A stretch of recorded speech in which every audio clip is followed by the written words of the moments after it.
So it's connecting.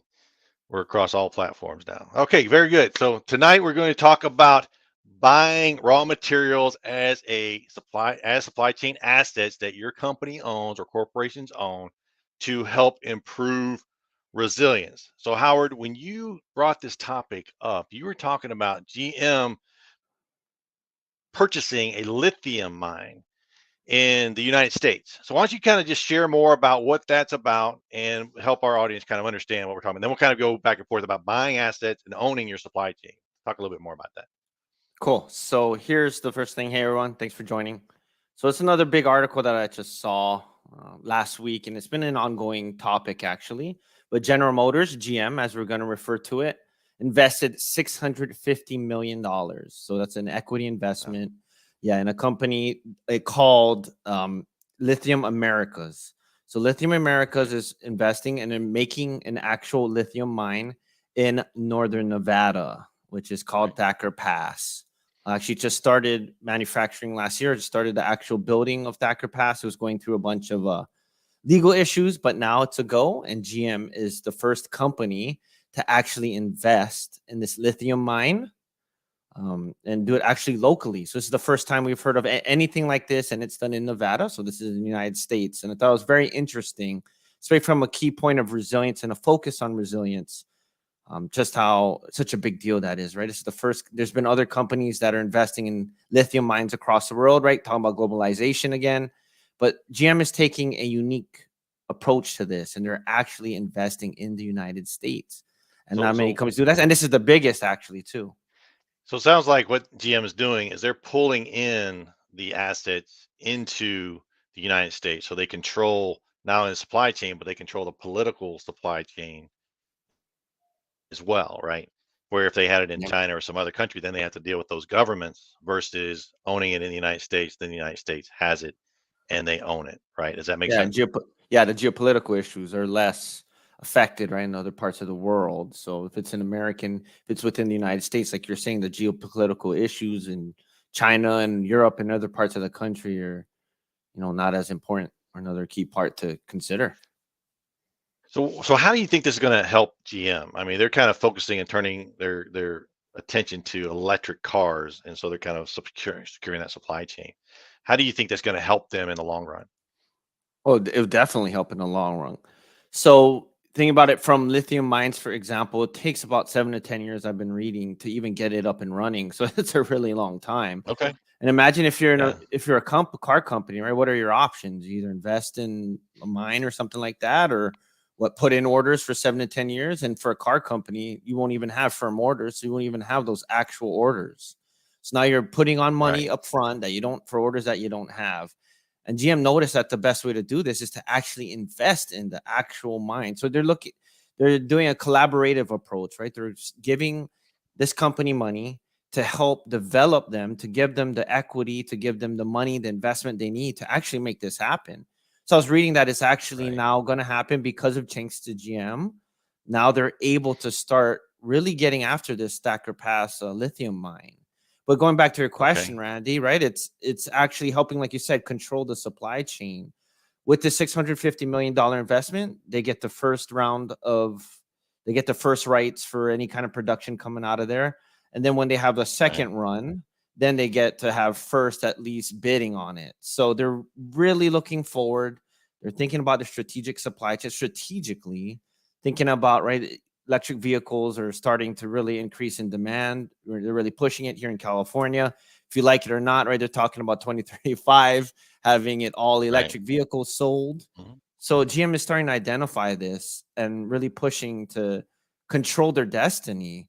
Imagine they did it 17 years later when all these electric vehicles are being sold and then they're reacting. It's way too late. Well, yeah, I think that's a key point. You said 7 to 10 years to make this mine productive in a way that they can use it Oh, yeah. for manufacturing. So they're investing not only 650 million, but they're investing in the time as Mhm. well, right? They're getting ahead of it now because even if let's just say these other countries where they're not in control of the political situation or have a major stake in the political world in that country, and all of a sudden, let's say, who was it? Tesla has lithium in countries like Australia and Canada. it was something that we pulled out a little bit earlier. So even though those are friendly countries, they don't necessarily going to give United States manufacturers inform or this kind of material raw resources if their own countries need it as a way to secure their position in the auto manufacturing market. Does that make sense? Just like COVID, remember that? Right. Everybody, Just like COVID. everybody Exactly like only cared COVID. And about. we talked before about how the flu vaccine, Australia and Canada were in with bird influenza that was going around, how they were contracted to have vaccines for the United States. And then when the epidemic happened, they said, well, no, we can keep these vaccines for ourselves in case we need them, and didn't honor their contract. So even though there may be a lithium contract in place with Australia and Canada, there's no recourse if they choose not to enforce those contracts or follow those contracts. We'll see in court, and by then they've lost the advantage, right, in the business advantage of those type of things. Yep. So, which is very, very interesting. So, what are some other things have you seen out there where you start to see these companies using this type of strategy where they're securing the assets, the raw material assets inside their company for their We're company? see- Have you seen any yeah, other examples like this? yeah. It seems like there's just a ton now. It's and a lot of these big, especially for bigger companies, they're really taking the time to secure their supply chain, security of supply. I remember like Apple. I know they're actually investing in mines in Democratic Republic of Congo, and That's right. also yep. So BMW is doing the same thing I saw, and also Ford.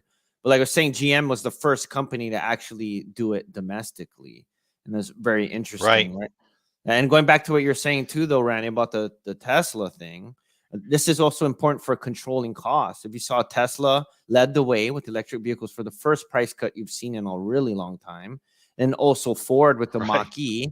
Yep, they followed right behind and started lowering their prices, right? Because you think about it from a supply and demand.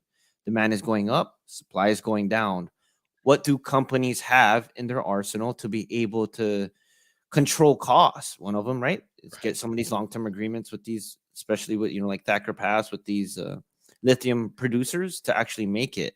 Another key thing I wanted to highlight here too, Randy, is that it's lithium. They're not buying the entire battery. This is just the actual raw material for the battery. GM actually has a proprietary method of making their batteries, and they just need the lithium. So they're really controlling that, getting the lithium, and then they'll make their way to be able to produce. So if you're in a manufacturing Yeah. environment like I'm in, right, having that continuity of supply, having supply that you can actually rely on is it's really important, right? You're gonna want to stop your production line.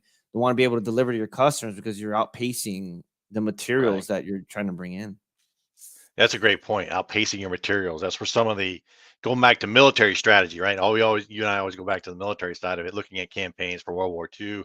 Patton was going so fast, he was outrunning his logistics chain, which forced him to stop, right? He's like, no, go anymore. You have the great movie, Patton Mm-hmm. was a great movie that illustrated that point. So I can start to see how that's starting to develop as a way for companies to think about this, instead of relying on this different things. And one company in particular I found was with Mercedes Benz. They actually have a policy on this in Mm. regards to raw material risk management, where they're looking at the raw materials. I'll go ahead and I'll put this in the chat so people can see a policy in place, something that you can monitor as well and see if it's something that you may want to implement into your own company, right? So you think about these different risks and all these different things. So it's really, really cool that companies are starting to think outside the box.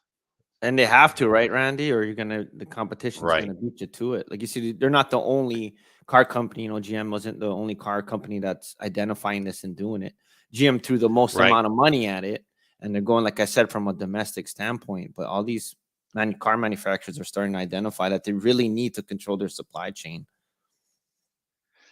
Yeah, control supply chain started. I think first time I saw it was back in 2012 when Delta actually invested in a refinery way back when in Pennsylvania. So here they were looking at doing this as something local in the United States. So this is not, it's although this is a common or a new strategy, it's not the first time someone's ever done it. Delta did this with a refinery, oil refinery back in 2012, so they could control fuel prices and they were mirroring some other companies like Southwest, who owns commodities or travels. Looks really at managing commodities as a way to control their risk. So looking at how Delta did this way back when, and looking at the similar strategy, you know, this is all great for big corporations who have deep pockets. But when we start to think about smaller businesses, what are some of the things they can do to kind of do this type of strategy? What are some of your thoughts in that area? Well, it doesn't have to be financial investment. It can also be for smaller companies that may not necessarily have the capital to invest, right? That free cash flow to just send 300 or $630 million to a company. But it's Right. an investment. And another asset we always talk about too is time.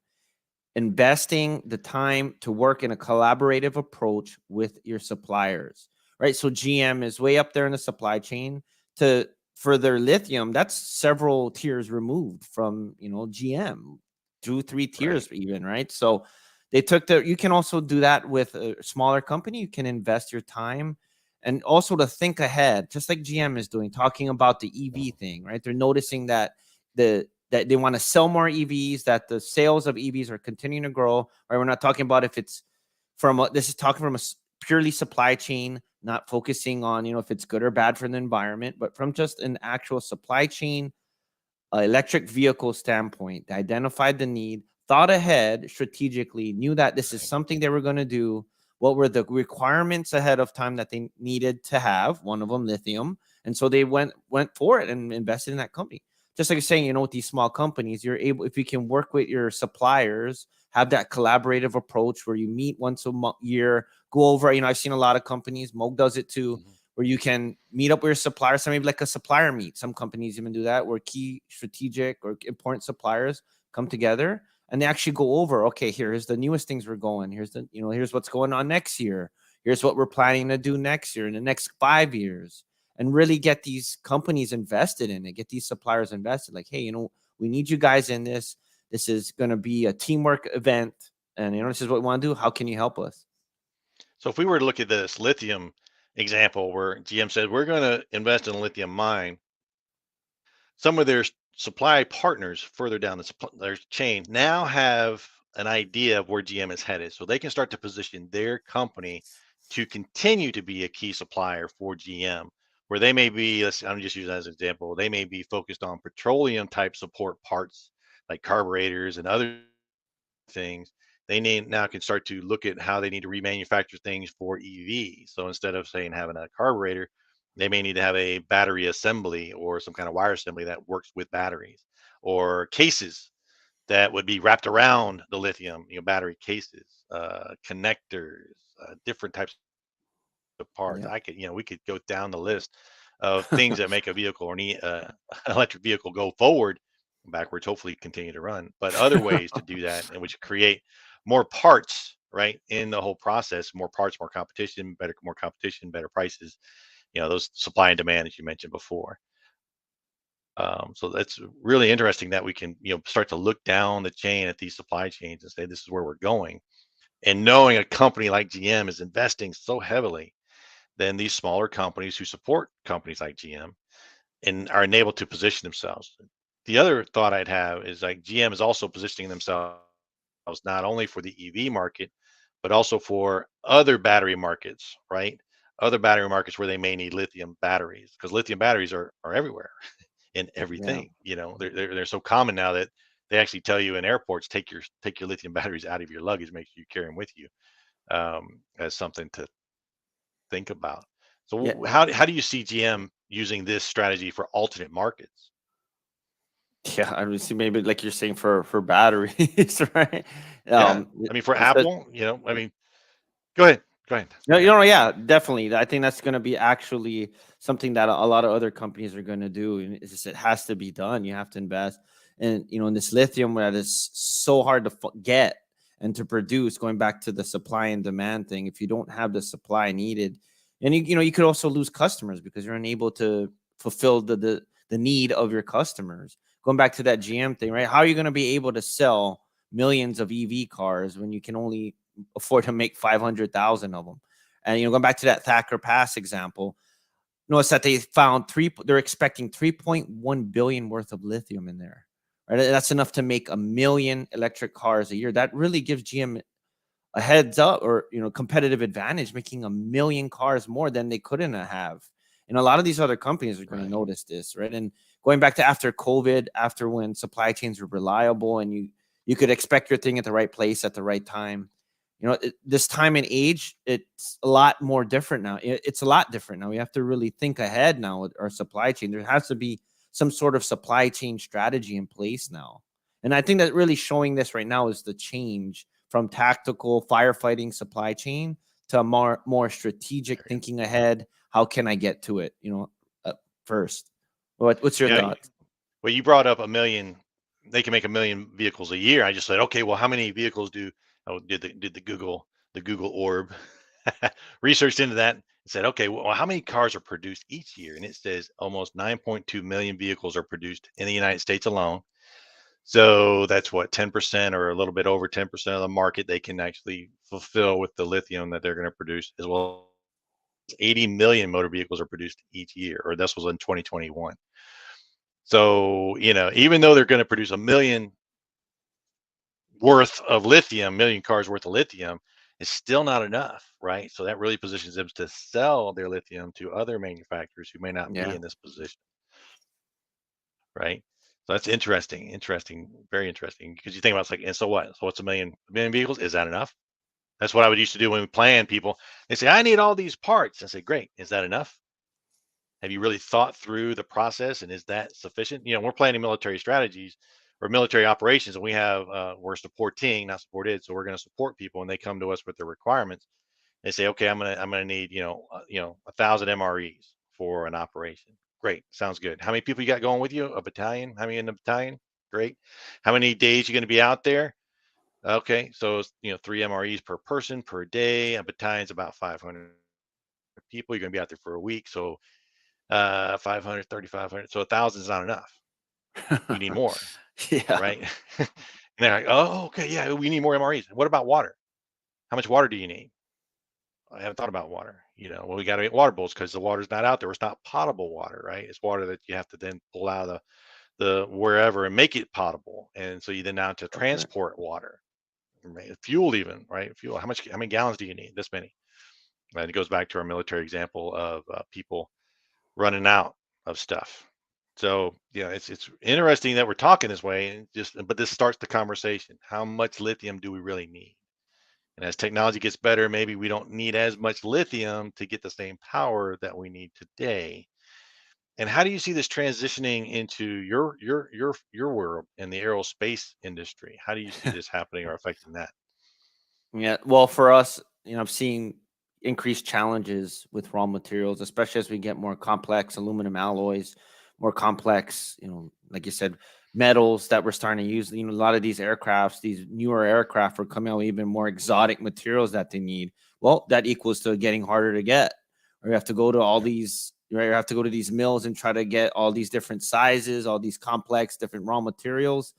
And especially in the aerospace industry, where a lot of the different suppliers are all using the same raw material supplier. So there's really a choke point at the very beginning of the supply chain. So just like with General Motors and all of these automotive companies, a lot of these aerospace companies really need to do the same thing. And I really do see them doing the same thing, especially like a Boeing or a Lockheed Mhm. that have a lot of money to invest. I can really, if they're not Yeah. already investing, right? If you think about it too, right? The growing demand for F-35s, especially with NATO countries and the Russia-Ukraine war. There's been a higher emphasis, especially in Europe, about military protection and military spending. That's all going up.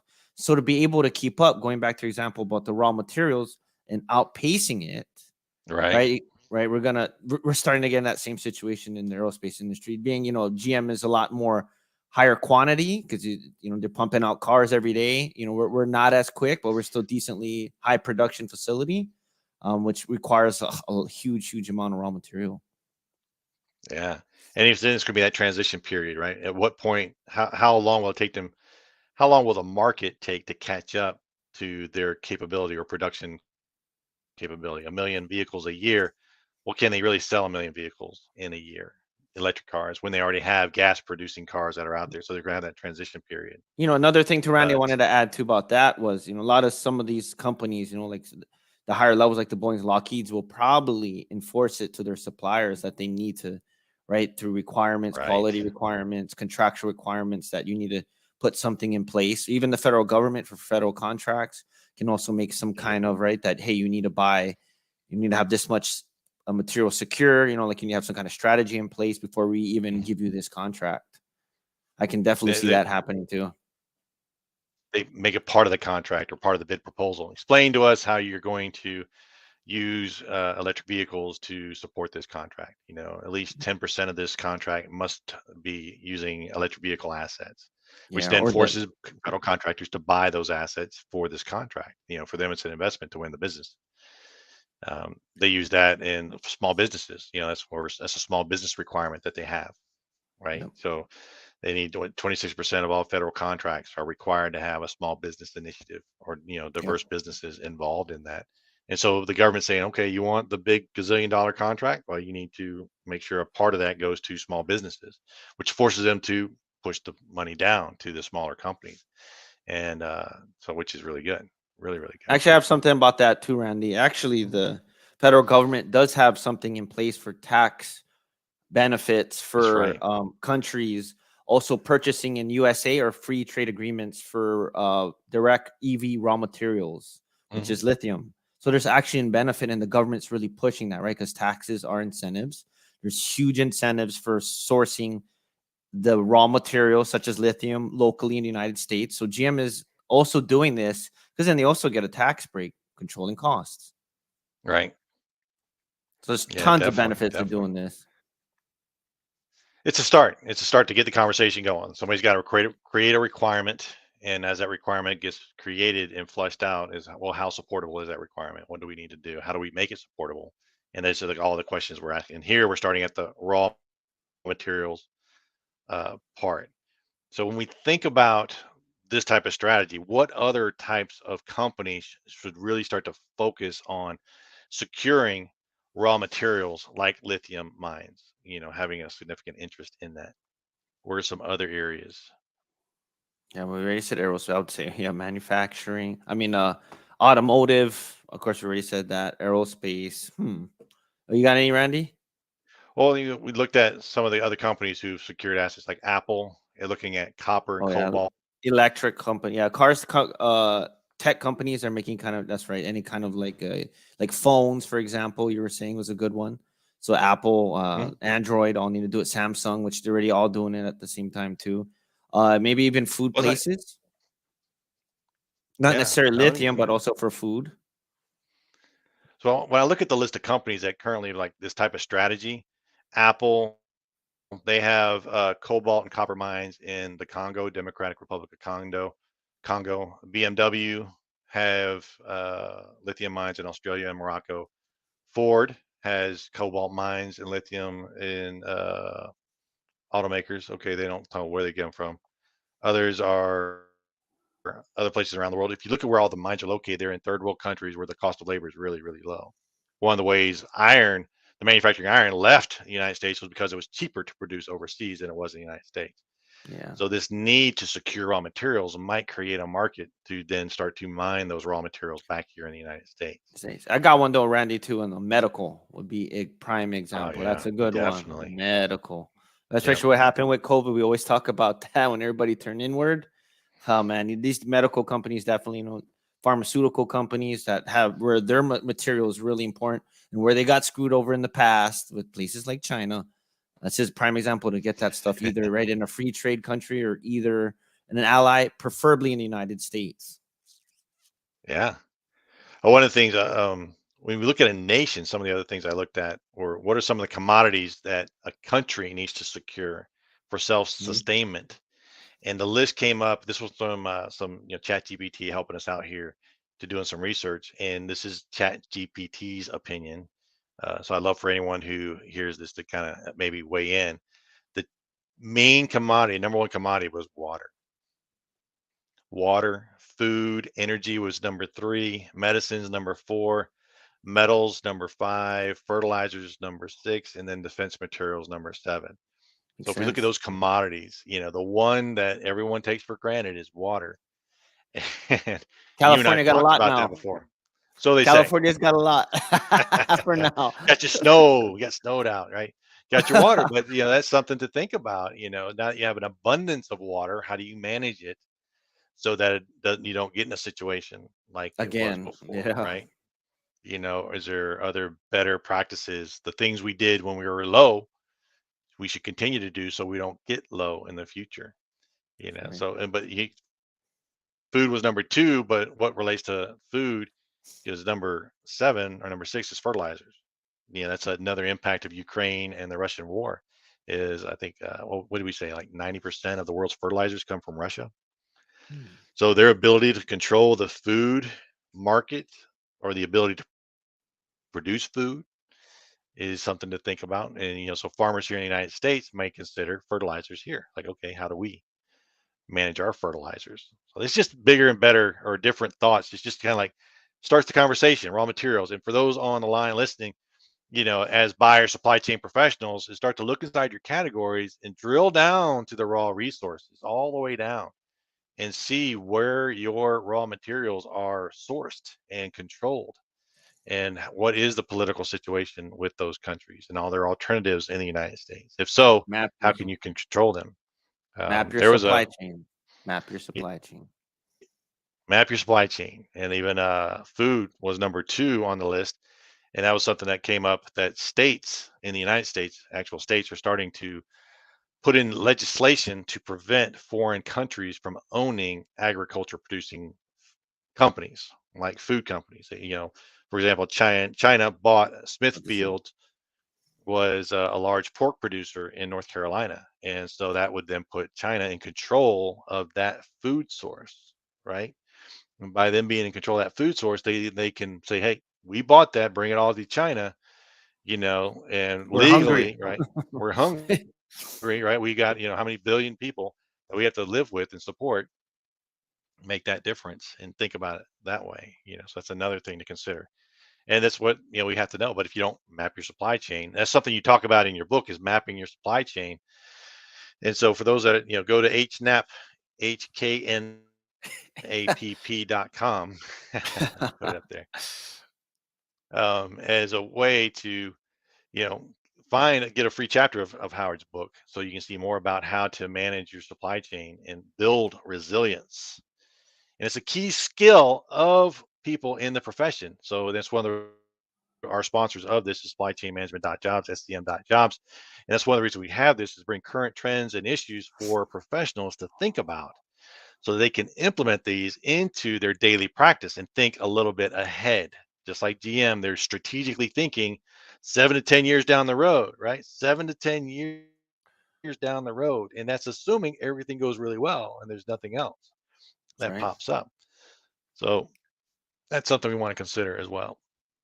So as we kind of start to wrap this up, Howard, what are some of your parting thoughts? Well, one of the things I did want to hit on this too was from our last webinar. We talked about federal executive order 14017, America's supply chains. Just discussing in the last webinar. Go to Yeah, SCM.jobs and watch the webinar if you haven't watched it. Really interesting about the federal government and their executive order to make sure that we have some kind of supply chain strategy. Wanted to highlight that one of the key areas of concern for our nation's national defense for any kind of vulnerabilities was lithium. So it's just kind of a great news to hear that an American country's right. actually American companies actually taking that initiative to secure their supply chain, because that was been identified professionals all over the United States from the Department of Energy that this was a critical area that the United States needed to address, and hopefully this is our step in the right direction. Also wanted to hit Randy, right? That supply chain resilience. Say it all the time. It's not something you do once a week or every other day. Attitude, You have to do it every day. It's a mindset, and it has to be thought about every single day from a buyer's perspective, tactically, right? How, when they give a purchase order, how does that affect the supply chain's resilience, up to the right? CFO, the supply chain officer, right? How does that affect our company overall? So go to, like I said, go to my website, hnap.com, or we'll have the links in the chat for my Yeah, we'll actual put it here. LinkedIn profile as well. Visit there. A lot of free stuff, a lot of good content about supply chain resilience. Really passionate about it. Think it's what we need right now. And a lot of companies, it could really help them and give them that competitive advantage. And that's why we're here doing it, talking about it, always making content, have these free webinars, have my website, Randy's website. It's really important. And it's a key topic of discussion right now. Yeah, I've been looking for the link to the video for people so they can find it real quick on our discussion about that executive order from Biden. And that way people can see it and go ahead and take a look at that webinar that we did a little bit earlier. And it really gets into the details about how the administration recognized the vulnerability of our supply chain. And they did an analysis and identified key areas, commodities that we needed to secure, not just for defense purposes, but for industrial national security, not just defense national security. And that way, looking at our industry, what secure materials do we need to secure? Where do we need to invest? And it goes back to the other one we talked about, the microchip war, the semiconductors, how they're investing in that to build that one out as well. So that's another area for people to think about. As you can see, if the government's starting to think this way, we as buyers, professional supply chain people, we need to start thinking the same way. In our smaller world, in our specific company, in our commodities, really looking at resilience and how can we sustain or withstand disruptions like the pandemic or other things. So very good.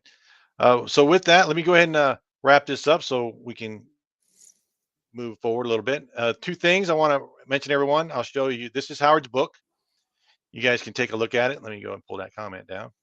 Go ahead and get that at hsnap.com, as we mentioned before, as well as you can get your free resume review. If you want to get a resume review as a professional, you should always have your resume reviewed. Make sure that you are at the top of your game, no matter what the economy is, because you can create your own opportunities by having a fresh resume ready to go, your LinkedIn profile squared away.